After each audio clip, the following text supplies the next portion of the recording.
আসসালামু আলাইকুম। আসলে ভিডিওটা বানানোর উদ্দেশ্য হইতেছে আমি লাস্ট একটা ভিডিও করছিলাম যে ডেনমার্কের বর্তমান জব সিচুয়েশন কেমন বা ডেনমার্কে জব খুঁজবেন কিভাবে। তো ওই ভিডিওতে আমি প্রায় অনেক কমেন্টস পেয়েছিলাম এরকম যে আমি ডেনমার্কে আসতে চাই বা ভাই জব ভিসায় কিভাবে আসবো। তো ফ্যাক্ট হইতেছে আমি এখানে আসছি স্টুডেন্ট হিসাবে। তো স্টুডেন্ট হিসাবে আসায় আমার যে প্রসেসিং ছিল ওই প্রসেসিংয়ের সাথে জব ভিসার যে প্রসেসিং ওইটা হইতেছে মানে কমপ্লিটলি ডিফারেন্ট। তো জব ভিসায় আসতে হইলে আপনাকে যেটা করতে হয় সো ফার আমি যেটা জানি যে আপনাকে স্কিল ভিসায় আসতে হবে। আর স্কিল ভিসায় আসতে হইলে আপনাকে কোনো একটা কোম্পানি থেকে আপনাকে যেই ওয়ার্ক পারমিট বা যে অফার লেটার কোনো একটা কোম্পানি থেকে ওইটা হইতেছে আপনাকে ফার্স্টে ম্যানেজ করতে হবে। তো এই জন্য হইতেছে আপনার ডেনমার্কের যে সাইট আছে একটা নিউ টু ডেনমার্ক, ওইখানে আপনার স্কিল ভিসার কিছু লিস্ট আছে যে আপনি এই ভিসার আন্ডারে আপনি ডেনমার্ক আসতে পারবেন। তো আপনি ওই স্কিল ভিসার যে লিস্টটা ওইটা চেক করলে দেখবেন ওইখানে আপনার অনেক ধরনেরই ক্যাটাগরি আছে। আমার ২-৩টা যেটা মনে আছে যে কিচেন ম্যানেজার, তারপরে আপনার electrician, truck driver, ambulance driver এই ধরনের কিছু ভিসা আছে।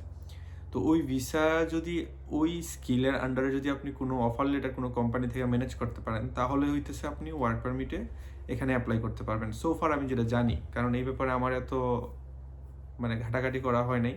সো আমি এই ভিসার সম্পর্কে আমি যতটুকু জানি এটা হইতেছে এটাই যে আপনি একটা ওয়ার্ক পারমিট ম্যানেজ করতে হবে কোনো একটা কোম্পানি থেকে, করার পরে হইতেছে আপনার এখানে আসার যে প্রসিডিউর ওইটা হইতেছে আপনাকে ফলো করতে হবে। তো এটা গেল একটা। আর আরেকটা যে ব্যাপারটা নিয়ে আমি ভাবতেছি শেয়ার করি ব্যাপারটা, যেটা হইতেছে আপনার ডেনমার্কে বর্তমানে বাংলাদেশি স্টুডেন্টদের জন্য যে আগের যে অপরচুনিটি ছিল ওইটা এখন হইতেছে আপনার মানে অনেকটাই কমে গেছে বা কমে যাবে সামনে। কারণ রিসেন্টলি আপনার ডেনমার্কে বাংলাদেশি স্টুডেন্টদের নিয়ে খুবই লেখালেখি হইতেছে, ওদের যে নিউজ পেপার বা ওদের গভর্নমেন্ট যে অফিসিয়াল আছে ওনাদের পক্ষ থেকে মানে বাংলাদেশি স্টুডেন্টদের নিয়ে অনেক বেশি কথা হইতেছে। কারণ হইতেছে আপনার এখানে সাডেনলি ওরা দেখতে পারছে যে কিছু ইউনিভার্সিটিতে স্পেশালি রস্কিল্ড, তার তার মধ্যে আমি বলে নেই যে নিলস ব্রুকের যে কাহিনী ওইটা হইতেছে ডিফারেন্ট ছিল। ওইটা হইতেছে আপনার ওরা রিসেন্টলি অনেক চেঞ্জ করছে নিলস ব্রুকের, যে আপনি স্পাউস নিয়ে আসতে পারবেন না। তারপরে এটা সবাই জানেন যে নিলস ব্রুকের যে মানে রুলসগুলো হয়েছে, নিলস ব্রুক ছিল হইতেছে ব্যাচেলরদের জন্য মানে অনেক বেশি আসতো ব্যাচেলর স্টুডেন্ট। এখন রিসেন্টলি যেটা হয়েছে ওইটা হইতেছে রস্কিল্ড ইউনিভার্সিটিতে। তো রস্কিল্ডে হইতেছে ম্যাক্সিমাম স্টুডেন্টরাই আসতে হইতেছে এখানে মাস্টার্স করার জন্য। তো ওদের মাস্টার্সের একটা প্রোগ্রাম ছিল যে বিজনেস ইন লিডারশিপ টাইপের কিছু একটা। তো ওইটাতে ম্যাক্সিমাম না, 6 জনে ওদের 7 জনে ছিল একজন বাংলাদেশি স্টুডেন্ট, অথবা 6 জনে একজন বাংলাদেশি স্টুডেন্ট, এরকম একটা স্টেট ছিল। তো এই কারণে ওরা দেখতে পারছে যে এখানে বাংলাদেশি স্টুডেন্ট প্রচুর, কিন্তু পড়ালেখার যে মানটা বা ওদের গ্রাজুয়েশন কমপ্লিট করার যে রেট ওটা অনেক কম ছিল।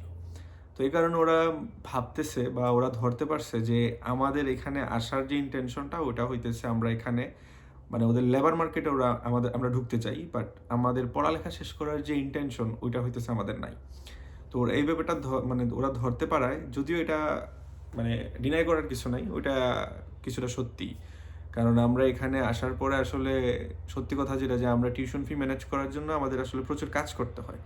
তো এই কারণে আমরা হইতেছে পড়ালেখাটা স্ট্যান্ডার্ড অনুযায়ী মেনটেন করতে পারি না। তো দেখা যায় যে আমাদের সবার হয়তো পড়ালেখা কমপ্লিট হইতেছে, বাট আমাদের রেজাল্ট এত মানে স্ট্যান্ডার্ড লেভেলের না, মানে ম্যাক্সিমাম বাংলাদেশি স্টুডেন্টের। তো এই কারণে হইতেছে ওরা এই ব্যাপারটা যখন জানতে পারছে ওরা হইতেছে সামনে অনেক চেঞ্জ আনতে পারে, যে বাংলাদেশি স্টুডেন্ট ইভেন প্রেজেন্ট যারা এখানে আছে ওদেরও হইতেছে আপনার সব কিছু অ্যাসেস করা হবে রেগুলারলি, যে ওরা পড়ালেখা শেষ করতেছে কিনা বা এইসব যে ব্যাপার স্যাপারগুলো আছে ওইগুলো হইতেছে ওরা এখন মানে ভাবতেছে যে বাংলাদেশি স্টুডেন্টদের জন্য অনলি এগুলা হইতেছে রেগুলারলি অ্যাসেস করা হবে। সো রস্কিল ইউনিভার্সিটিতে আপনার আরও অনেক চেঞ্জ আনার কথা, ওদের ইভেন বিজনেস ইন লিডারশিপ এই প্রোগ্রামটা ওরা ক্লোজ করে দিতে পারে।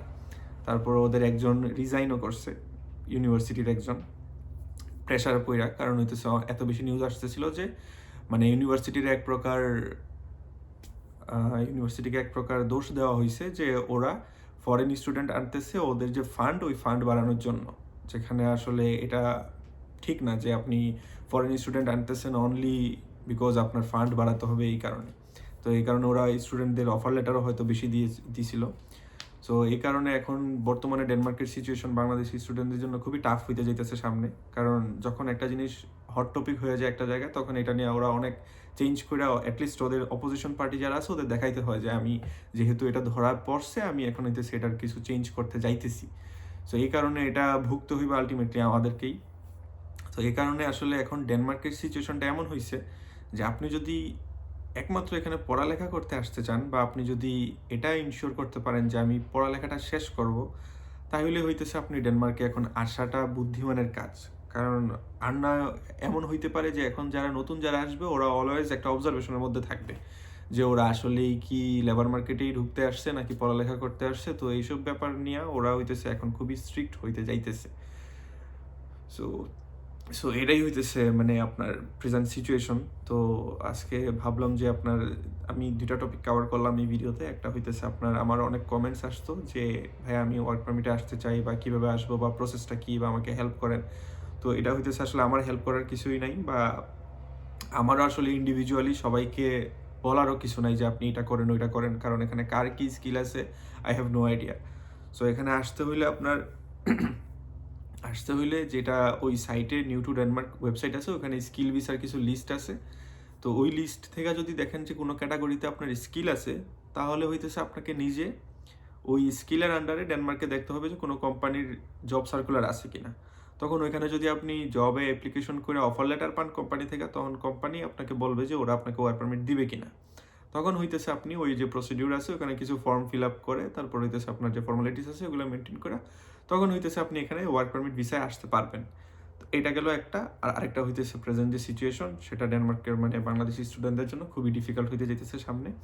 তো এটা হইতেছে আপনার এই কারণেই যারা আসতে চাইতেছেন আপনাদের মেন্টালিটিটা ওইরকম থাকা উচিত যে আমি ডেনমার্কে গিয়ে পড়ালেখাটাও অ্যাটলিস্ট আমার কন্টিনিউ করতে হবে। মানে আগেও পড়ালেখা কন্টিনিউ করার ব্যাপারটা আগেও সিরিয়াস ছিল, কিন্তু আগে হইতেছে আপনার মানে এটা এত স্ট্রিক্টলি ছিল না, বা আমাদেরকে ওরা বাকি সবার সাথেই ইন্ডিয়ান, পাকিস্তান, নেপালি যারা আছে, বা অন্যান্য ফরেন নন ইউ যারা আছে, তো ওদের সাথে আমরা সেম লেভেলেই ছিলাম। কিন্তু এখন হইতেছে ওরা আমাদেরকে নিয়ে মানে হয়তো আপনারা জানেন না, বাট এখানে ম্যাক্সিমাম রিসেন্টলি লাস্ট 1 উইকে ম্যাক্সিমাম নিউজ পেপারই মানে আর্টিকেল ছিল যে বাংলাদেশি স্টুডেন্টসদের নিয়ে।